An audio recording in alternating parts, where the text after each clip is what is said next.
Mesdames et messieurs, très heureuse de vous retrouver. Bienvenue dans cette nouvelle édition de la rédaction du 15h. Voici tout de suite les titres de ce lundi 14 décembre 2015. La coopération Djibouti-PNUD, une revue annuelle de coopération entre les deux parties, s'est tenue ce matin au ministère des Affaires étrangères. Et en Libye, appel pour un cessez-le-feu entre les deux belligérants. Bonjour.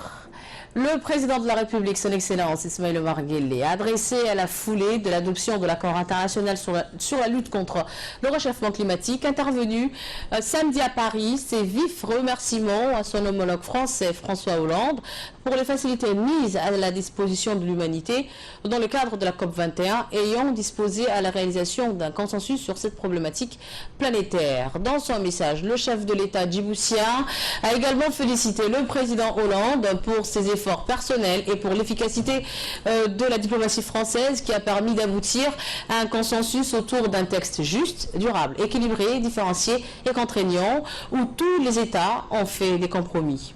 Le président Guelleh a clos son message en affirmant que son pays, que Djibouti s'attellera à mettre en œuvre cet accord dès sa signature au siège des Nations Unies. Je vous l'ai annoncé dans les titres, la réunion de revue annuelle entre le gouvernement et Djibouti, le bureau du PNUD à Djibouti s'est tenue ce matin à la salle de conférence du ministère des Affaires étrangères et de la coopération internationale.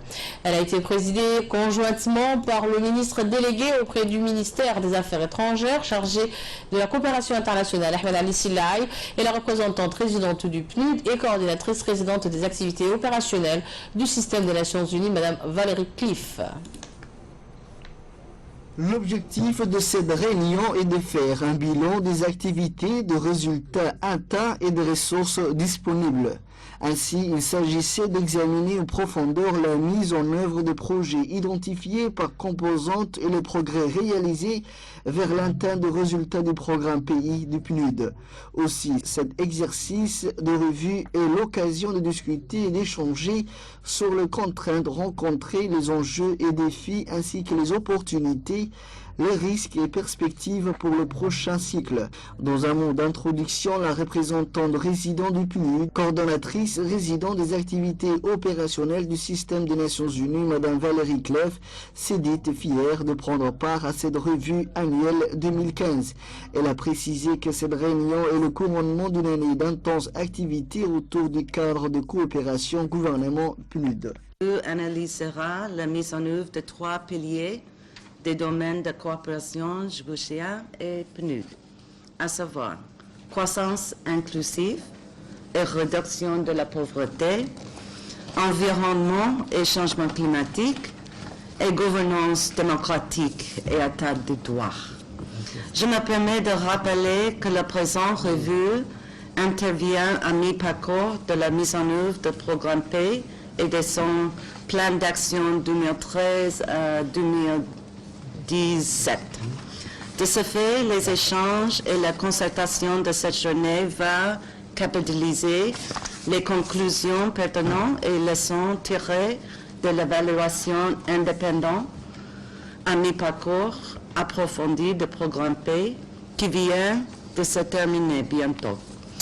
Cette évaluation a permis de juger la pertinence des interventions, de nos interventions, et de faire des recommandations sur la stratégie et les opérations pour la période restante.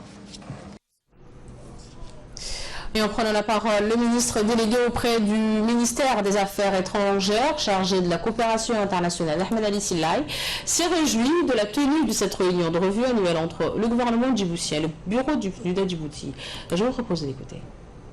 Il est important de rappeler que le plan d'action du programme pays du PNUD est le fruit d'un processus interactif qui a regroupé l'ensemble des acteurs au développement à Djibouti, ainsi que les points focaux nationaux des ministères sectoriels en étroite collaboration avec l'agence gouvernementale de coordination qu'est le ministère des Affaires étrangères et de la coopération internationale. Ce document constitue une référence dans la mise en œuvre conjointe des progrès et programmes sectoriels appuyés par le bureau du PNUD. Il est le fruit d'une volonté conjointe du gouvernement djiboutien et du PNUD d'atteindre les objectifs de développement socio-économique basés sur les priorités nationales et les objectifs de développement durable. À l'issue de cette rencontre, les départements sectoriels et le programme des Nations Unies pour le développement tireront les leçons des activités de renforcement des compétences et de développement des capacités des partenaires de réalisation pour une plus grande appropriation du processus par la partie nationale. Mesdames et messieurs, je tiens à remercier le PNUD présent à Djibouti pour leur assistance et participation à l'action du gouvernement djiboutien dont l'objectif est d'assurer un bien-être social et économique afin de faire disparaître la pauvreté extrême dans l'ensemble du territoire national. Et en s'agissant des relations diplomatiques entre la République de Djibouti et l'Arabie Saoudite, vent bon train. C'est dans ce sens que le ministre des Affaires étrangères et de la coopération internationale, Mohamed Ali Youssouf, porte à la connaissance des commerçants djiboutiens et autres hommes et femmes d'affaires que le Royaume d'Arabie Saoudite a mis en place un mécanisme pour faciliter l'octroi des visas commerciaux dans les 24 heures. Ces derniers doivent présenter à l'ambassade saoudienne à Djibouti, l'invitation de leurs partenaires commerciaux saoudiens afin d'obtenir le visa dans les 24 heures qui suivent. Le ministre saisit donc cette occasion pour remercier le serviteur de l'USA, son gouvernement et l'ambassade du Royaume d'Arabie Saoudite à Djibouti pour ce geste. Et toujours en nouvelle du pays, le ministre de l'économie et des finances, chargé de l'industrie, Ilyas Moussa Douale, a reçu ce matin dans son cabinet les partenaires publics et privés pour le projet de la mise en place du cadre légal et institutionnel. Cette réunion s'est déroulée en présence du ministre de l'économie et des finances, Ilyas Moussa Douale, le ministre de l'équipement et des transports, Moussa Al-Hassan, la représentante de la Banque mondiale à Djibouti, Houma Zahra Al-Fatouhi, ainsi que l'Agence française de développement, l'AFD. L'économie et des finances en charge de l'industrie a sollicité l'appui de la Banque mondiale et de l'Agence française de développement pour la mise en place du cadre général de partenariat public-privé, et ce, afin de mener à bien des projets d'infrastructure et d'assurer des missions de service public et plus largement d'innover dans le contexte des efforts entrepris pour relancer l'économie nationale.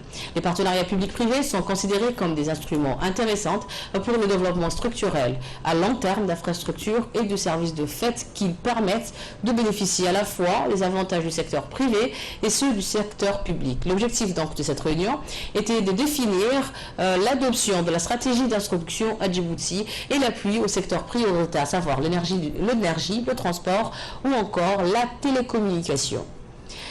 Une cérémonie de réception des véhicules et des affaires militaires octroyées par le Royaume d'Arabie Saoudite à la garde côte djiboutienne s'est déroulée ce matin au port de pêche. Cette cérémonie, placée sous le patronage du ministre de l'équipement et des transports, Moussa Al-Hassan, a réuni sur place le commandant de la garde côte djiboutienne, le colonel Waïs Omar Bougaré, le chef de la sécurité nationale, Hassan Khairé, le chargé d'affaires de l'ambassade de l'Arabie Saoudite, Hassan bin Mohamed Al-Ahmari, ainsi que le colonel Khalid bin Abdelaziz Al-Nasser de la garde frontière saoudienne. Quelques mois après la réception de 5 patrouilleurs offerts par le Royaume d'Arabie Saoudite, ces dizaines de véhicules et effets militaires viennent ainsi renforcer le moyen de transport terrestre et autres équipements de la garde côte djiboutienne. Cette cérémonie officielle de réception de ce don a ainsi permis au commandement de la garde côte djiboutienne d'exprimer leur remerciement au Royaume d'Arabie Saoudite pour ce don qui ne fera sans aucun doute augmenter la capacité opérationnelle de son institution.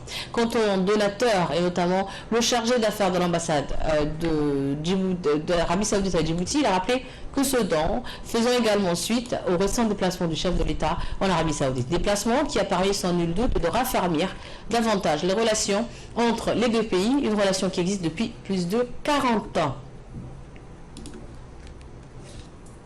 الذي يضاعف المسؤوليات المناطة بجهازي حرس الحدود وخفر السواحل بالبلدين ويؤكد على أهمية التعاون والتنكومة خادم الحرمين الشريفين وللشعب السعودي الشقيق. إن حكومة جيبوتي الشقيقة وما تقدمه من دعم لأشقائها في الدول الأخرى وخاصة جمهورية جيبوتي. Et pour plus d'explications là-dessus, je vous propose d'écouter le discours du ministre des Transports, M. Moussa Hassan. Le Royaume d'Arabie Saoudite a entrepris de participer aux efforts de la République de Djibouti visant à renforcer la sécurité et la sûreté maritime du détroit de Bab el-Mandeb et du golfe d'Aden en général. Comme en témoignent les 5 patrouilleurs d'interception rapide déjà octroyés en août 2015, qui constituent aujourd'hui une flotte réactive qui répond aux besoins de toujours avoir une longueur d'avance sur les agissements des criminels qui opèrent en mer. Le soutien du Royaume d'Arabie Saoudite, qui rejoint le soutien de nos autres partenaires américains, japonais, européens et chinois, s'est aussi matérialisé à travers des formations que des officiers, sous-officiers, pilotes et mécaniciens de la garde-côte djiboutienne ont effectué à l'Académie navale Mohammed Ben Naïf située à Jeddah, afin de pouvoir exploiter pleinement les avantages offerts par les nouveaux patrouilleurs. Cette coopération dans le domaine de la formation pose les jalons d'un partenariat stratégique à long terme afin de former des personnels compétents et qualifiés dont a besoin la garde-côte djiboutienne pour atteindre les objectifs fixés par le gouvernement. Donc après les discours officiels, place à la coupure du ruban où a assisté le ministre de l'équipement des transports Moussa Hassan, mais également le commandant de la garde-côte djiboutienne, le colonel Waïs Omar Boghre, mais également le chargé d'affaires de l'Arabie Saoudite. Il s'agit en effet de 15 Land Cruiser pick-up et de 10 camions citernes remis par le chargé d'affaires de l'Arabie Saoudite à Djibouti pour le transport de l'eau et du carburant. À cela s'ajoutent des effets militaires composés de 1000 tenues et 1000 chaussures ainsi que 1000 sacs à dos.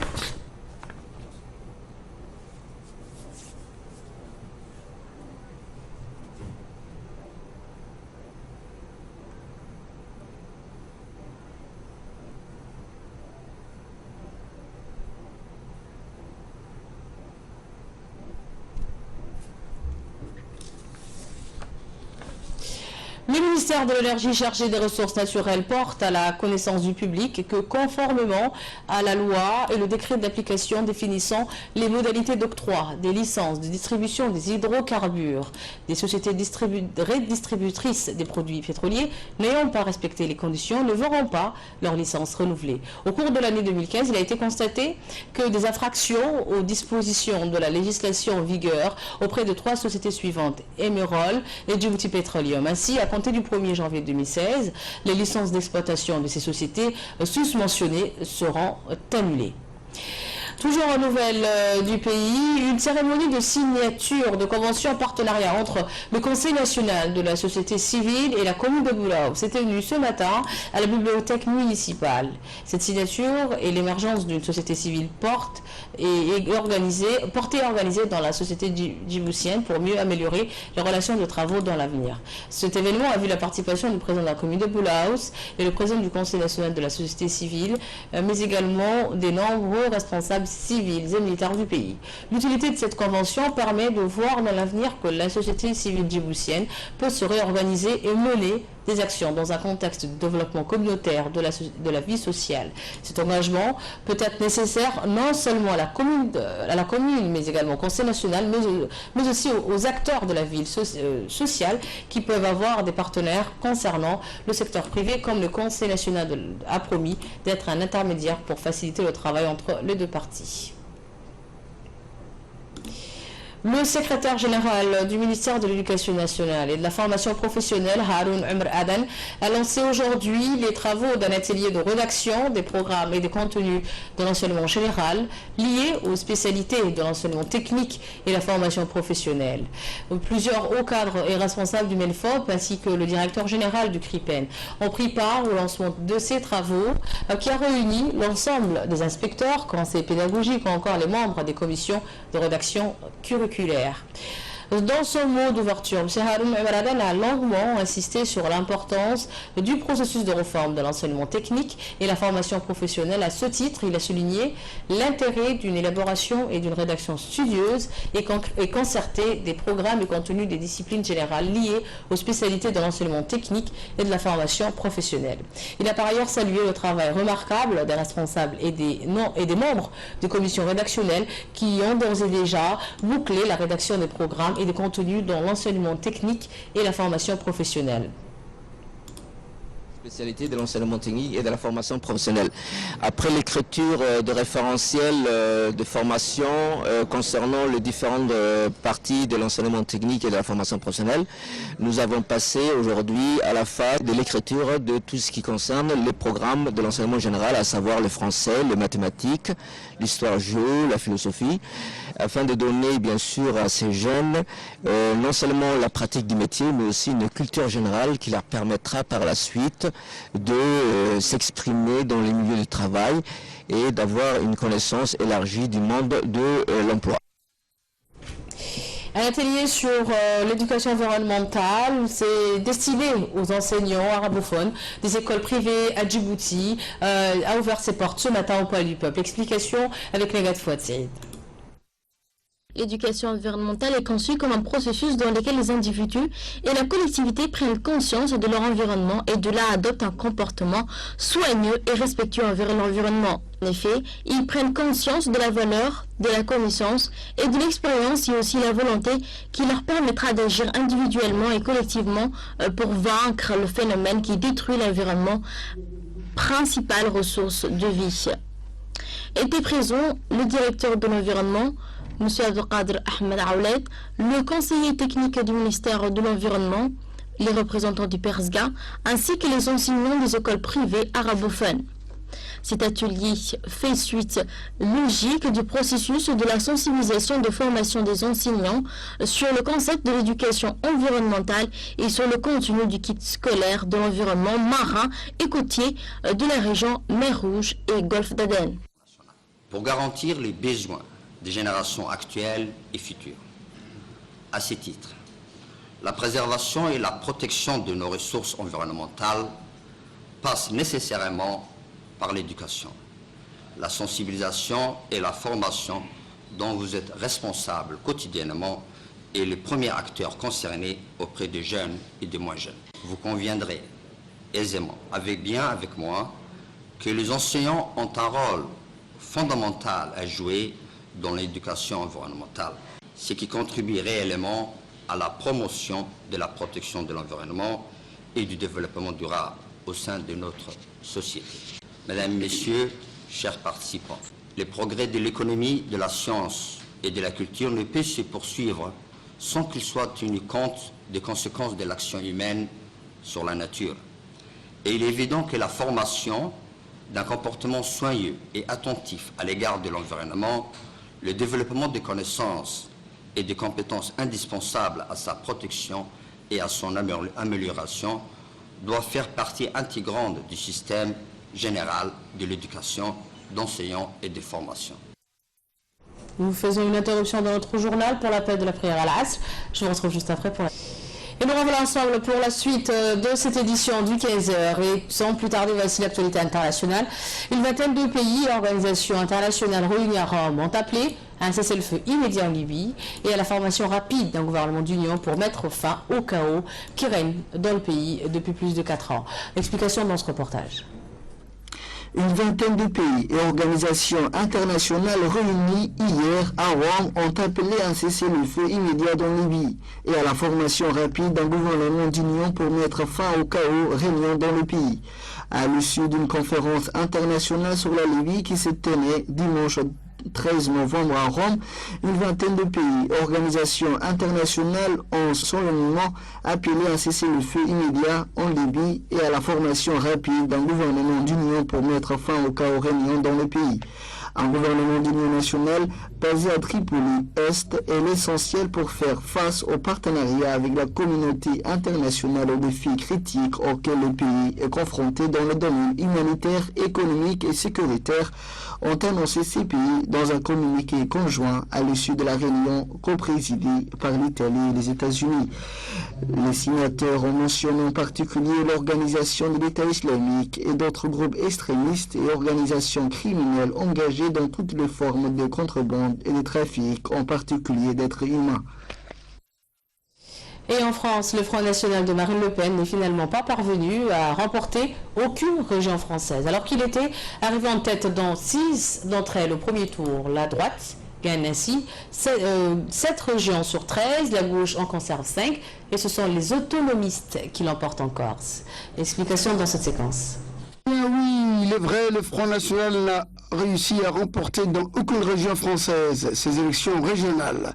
Marine Le Pen se félicite cependant de la progression constante de son parti. Par rapport à la dernière élection régionale en 2010, nos listes passent de 9,17% à 30% de voix en ce second tour, soit 5 ans plus tard. Le Front National sera désormais la première force d'opposition dans la plupart des conseils régionaux de France. C'est du moins ce qu'a déclaré la présidente du Front National. Des centaines d'élus FN vont en effet faire leur entrée dans les conseils régionaux. Ni à droite ni à gauche, on ne clame vraiment victoire après le choc du premier tour. Les Républicains ont bénéficié du retrait du candidat PS dans le Nord, au Pas-de-Calais, Picardie et un PACA. Cette mobilisation en faveur de nos candidats du second tour ne doit cependant sous aucun prétexte faire oublier les avertissements qui ont été adressés à tous les responsables politiques, nous compris. Le premier tour de ces élections régionales a rappelé Nicolas Sarkozy, président des Républicains. Les socialistes résistent mieux que prévu et conservent 5 régions. Le Premier ministre affirme avoir tiré la leçon des régionales. Il affirme être déterminé à agir sans relâche pour obtenir plus de résultats sur le front de l'emploi. Ce soir, aucun soulagement, aucun triomphalisme, aucun message de victoire. Le danger de l'extrême droite n'est pas écarté, loin de là. Je n'oublie pas les résultats du premier tour et des élections passées, et je mesure la responsabilité qui est la mienne, la nôtre, celle de notre gouvernement sous l'autorité du président de la République, a affirmé Manuel Valls. Aucun remaniement ne serait à l'ordre du jour. Ce scrutin donne une idée de la répartition des forces politiques à 1 an et demi de la présidentielle. Il s'est déroulé dans un contexte très particulier, un mois jour pour jour après les attentats de Paris. Après l'adoption samedi d'un accord international sur la lutte contre le réchauffement climatique, plusieurs écologistes restent toutefois sur la défensive. Aux Philippines, aux États-Unis, encore en France, à bicyclette ou munis d'une longue ligne rouge en guise de banderole, des militants écologistes ont tenu à rappeler leur vigilance peu après la signature de cet accord à Paris sur le climat. Explication également.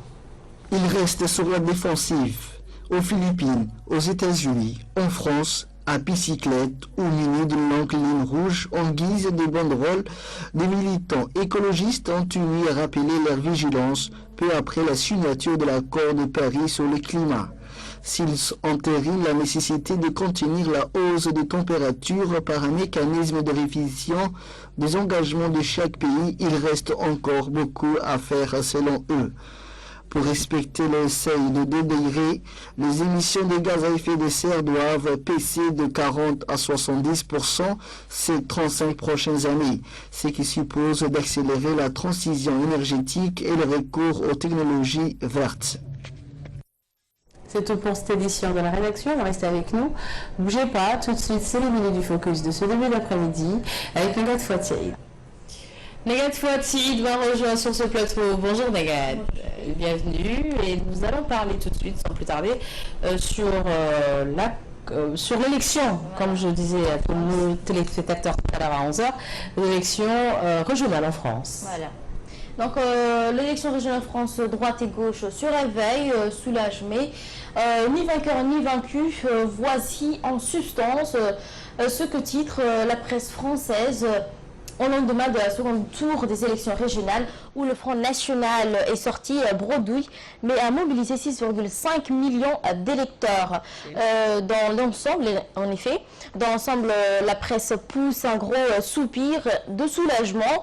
Au lendemain d'un second tour des élections régionales, les grands titres français estiment que la défense républicaine a réussi à sauver les meubles. Le Front National n'est pas passé, la Libération, le Figaro, la Croix, tous disent que soulagé, mais 3 points de suspension.